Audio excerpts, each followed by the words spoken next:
NASA రీసెంట్గా చేపట్టిన space machine కాస్త గందరగోళ పరిస్థితులను ఎదుర్కొన్న విషయం తెలిసిందే. ఈ మేరకు అనేక విమర్శలు, సందేహాలు, వార్తలు వచ్చాయి. కాగా ఈ స్పేస్ మిషన్కు భారత సంతతి సునీత విలియమ్స్తో మరో astronaut Butch Wilmore international space స్టేషన్కు వెళ్లారు. 8 రోజుల మిషన్పై వెళ్లిన వీరు వారు వెళ్లిన బోయింగ్ స్పేస్ క్రాఫ్ట్లో టెక్నికల్ ఇష్యూస్ వల్ల వారు తిరుగు ప్రయాణం లేట్ అవుతూ వస్తోంది. ఈ మేరకు వారి ఆరోగ్య పరిస్థితులపై అనేక అనుమానాలు వ్యక్తం చేస్తున్న నేపథ్యంలో తాజాగా ఐఎస్ఎస్ నుంచి భూమి మీదకు వీడియో కాన్ఫరెన్స్ ద్వారా సునీత విలియమ్స్ త్వరలో వస్తామని, అంతా బానే ఉందని స్పష్టం చేశారు.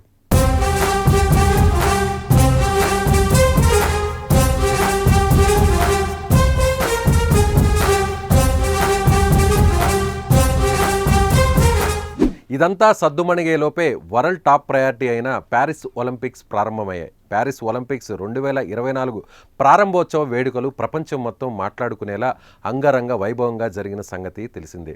ఈ విశ్వ క్రీడల సంబరాన్ని చూసేందుకు దాదాపుగా 3,20,000 మందికి పైగా ప్రేక్షకులు హాజరై ఎంతో సందడి చేశారు.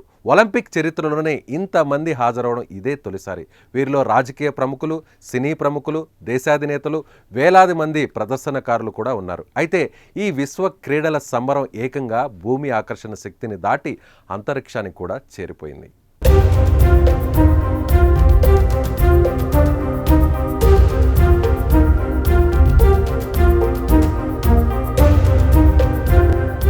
ప్యారిస్ ఒలింపిక్స్ 2024 ప్రారంభోత్సవాన్ని పురస్కరించుకొని ఇంటర్నేషనల్ స్పేస్ స్టేషన్ ఐఎస్ఎస్లో వ్యోమగాముల మినీ ఒలింపిక్స్ను నిర్వహించారు. భారత సంతతి అమెరికన్ ఆస్ట్రోనాట్ సునీత విలియమ్స్తో పాటు మరో 5 వ్యోమగాములు Mike Barratt, Jeanette Epps, Butch Wilmore, Tracy Caldwell పాల్గొన్నారు. దీనికి సంబంధించి 2 నిమిషాల నిడివి ఉన్న వీడియోను నాసా సోషల్ మీడియాలో విడుదల చేసింది.